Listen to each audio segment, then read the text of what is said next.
مؤيده كله هذا حق، لكن أنا هناقش من الناحية العلمية. قبل ما تقول لي رفض الدستور كله تقول لي رفضه ليه وعشان ايه وايه هي المواد اللي مش عاجباك فيها. لذلك انا عاوز تبقى في متابعه معايا منكم كده للمواد اللي بتعدلني، وانا هعترض على ايه وايه الحاجات اللي فيها محل اعتراض، ونناقشها سوا. احنا هنناقش علمي، لا ده تبع الاخوان ولا تبع اليمينيين ولا اليساريين ولا الوسطيين ولا الاشتراكيين، لا ده احنا هنحط حاجه كده كما عبر عنها بكلمه سواء بيننا وبينك. احنا عاوزين حاجه نتفق عليها. بينظم التظاهر. كان ليا تجربه واقعيه في لما كنت في فرنسا. قعدت في فرنسا 5 سنين انا واسرتي، فكنت زي حضرتك كده بقى مصريين. لقيت مظاهره في اول اسبوع ليا في دوله فرنسا، وكان الكلام ده في مدينه ليون. فقلت انا وزوجتي ان احنا ننزل مع الناس ديت. كان نفسي اشوف اي مظاهره، ما كناش بنشوف مظاهرات في مصر ولا اي حاجه، وقبل الثورات وقبل الحاجات دي. فجيت امشي انا وزوجتي في المظاهره دي، فواحد فرنسي بيقول لي: هو حضرتك تبع ايه؟ احنا تبع الناس بنطالب بايه؟ بزياده معاشات وبزياده كلام من ده.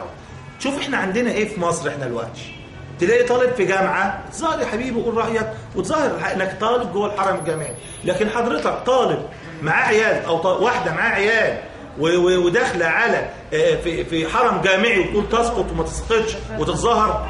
انت ما انتش طالبه اصلا عشان تتظاهري. لو طالبه ومنتميه لهذا المجال اعملي. ينفع الحدود والصلب او غزل المحل اروح انا او احنا ناس نروح نتظاهر باسمهم؟ كل واحد عاوز يتظاهر يبقى تتظاهر. امتى خلص المظاهره؟ مشيت بقى من بعيد وراقبت المظاهره، وصلت لنهايتها الناس مشت، لا كسروا ولا شتموا ولا عملوا، وحاجات جميله وحاجات جميله جدا. احنا ده المجتمع الغربي اللي احنا مش بنقولكش احنا ايه عاوزين نتمسك بيه، لا عاوزين احنا ايه نمصر مصر. لازم يكون عندنا وعي. هنتظاهر، خد حقك في التظاهر. انت ليك اهداف، ليك طموحات، ليك نهايه المظاهره تخلص بيها، ما تكسرش. لكن بتحصل ايه وكلنا مشاهدين وانا مش هعلم. الاستاذ الدكتور علي الدين القصبي، استاذ علم الاجتماع جامعه جنوب الوادي. اهلا وسهلا. كنا حضرتك عايزين ناخد رايك في موضوع النهارده ندوه عن اعراض الدستور، فكنا عايزين نعرف بالنسبه للدستور مصر رايك فيه ايه من حيث الصياغه والمواضيع. بالنسبه لمداخلتك النهارده في مركز ايام المعين بن حمادي في اطار جهوده المشهوره بالمشاركه مع مؤسسه كنز اليمنيه، عاملين ندوه جميله عن اعراض دستورك، وده فكره جميله من مساله التثقيف السياسي والوعي في مجتمع هام الا وهو مجتمع صعيد مصر. كانت مداخلتي بعنوان دستور مصر الجديده بعد ثوره 30 يونيو، الاهميه والحوار المجتمعي. من منظور علم الاجتماع نقدر نقول ان فكره الدساتير دي فكره اساسيه، لكن ممكن تكون مواد دستور موجوده لكن ممكن الناس ما تعرفش الوعي بيه، فمن حقنا ان احنا نعمل وعي مجتمعي لهذه المواد. اعتقد ان الدستور 2013 هو الدستور معدل 2012، حتى الوثيقه بتاعتها اللي موجوده الان تسمى الوثيقه الدستوريه الجديده 2013 معدل 2012. هذا هو العنوان. فكره الدستور اتى في 247 ماده، استحدثت 44 ماده. ال 44 ماده دول فعلا فيها حاجات جميله، يعني ما كناش بنعرف حمايه قناه السويس كما وردت، حمايه الاثار، الطفل، فئات المجتمع الاخرى، المهمشين. لكن كنت اتمنى ان يكون هناك تبني نمطا تنمويا جديدا، بمعنى ثوره 25 يناير قامت على اساس عيش حريه عداله اجتماعيه، اسقطنا فيها نظاما اقتصاديا قديما.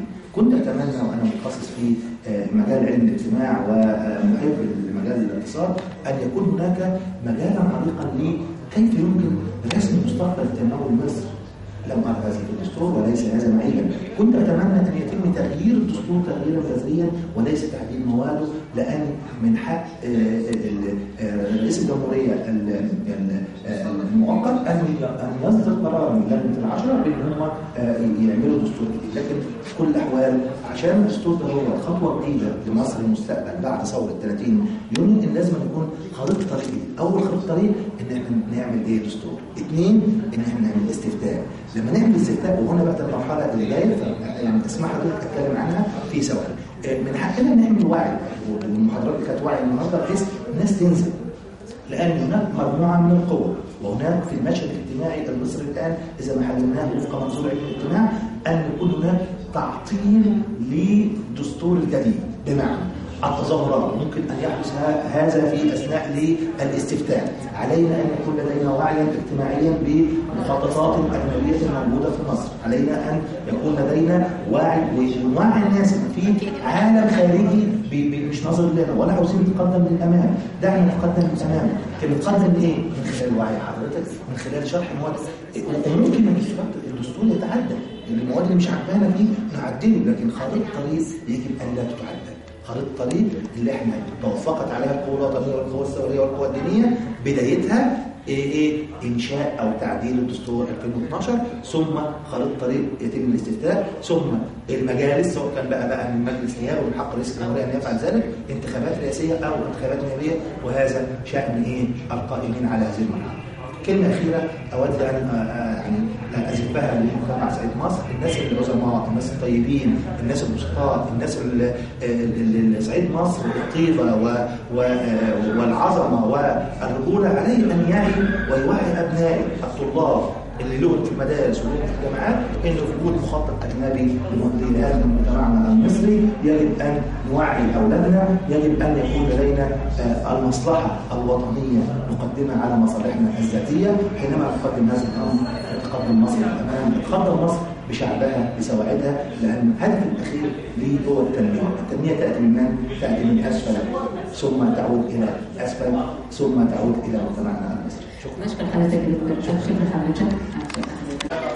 ما فيش مشكلة الحمد لله على معانا رجال الأرض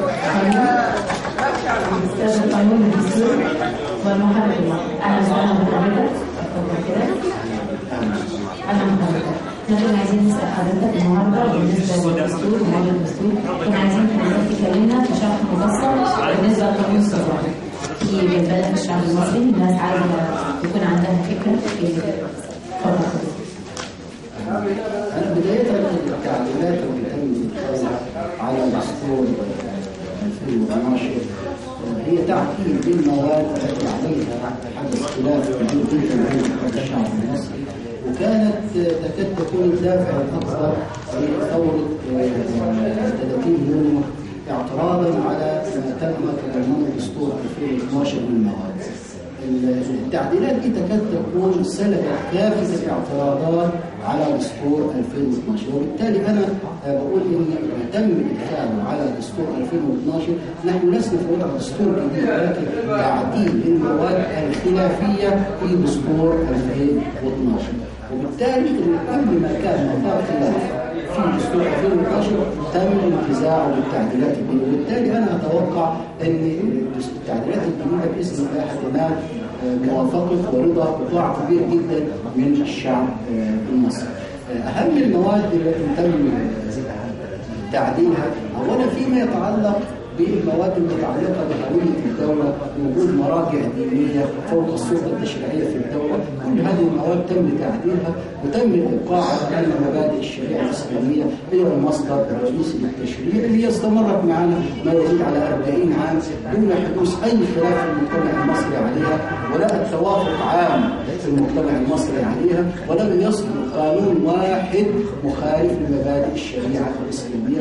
أيضا تم النص على أن غير المسلمين من المسيحيين واليهود لهم الحق في الرجوع إلى شرائعهم الخاصة بهم واختيار قياداتهم الروحية. أيضا فيما يتعلق بالإخوة اليهود فيما يتعلق بممارسة الشعائر الدينية وحق اختيار قياداتهم. أيضا نص الدستور على حرية العقيدة، حرية العقيدة مقبولة للمواطنين كافة. أيضا تم النص على عدد كبير جدا من الحقوق الاجتماعية والاقتصادية والسياسية، وفي مقدمتها حق التظاهر السلمي. حق التظاهر السلمي تم النص عليه يعني بطريقة عظيمة جدا، وفي قانون هيصدر بالتأكيد التأكيد لكي ينظم هذا الحق بطريقة تكفو للمواطن ممارسة هذا الحق بما يحفظ للمجتمع بقاءه ونظامه، وبما يكفو للمواطن حقه في ممارسة هذا الحق دون أن يكون هناك أي خلاف أو اعتداء أو اعتداء. من حق المواطن أن يمارس حقه سواء في التظاهر أو الاجتماع السلمي، ودون أن يكون أيضا في هناك اعتداء على حريات المواطن. نشكر دكتور اسماعيل. شكرا. كان معنا أستاذة سوزان ألفي مدير مجمع ألفريد، مدير مجمع من مركز إعلام ناجي حمادي. أهلا وسهلا بحضرتك. أهلا وسهلا بحضراتكم وبشكركم على تعاونكم للمصر معانا. أهلا وسهلا بيكي. إحنا كنا عايزين نعرف حضرتك هنا مجمع مركز الإعلام ناجي حمادي دي مجموعة أنشطة كبيرة كمان دي بيقوم بندوات، إيه الغرض منها وإيه الفايدة؟ احنا يعني الشهر بقى شهرين تقريبا بنركز على المواضيع السياسية.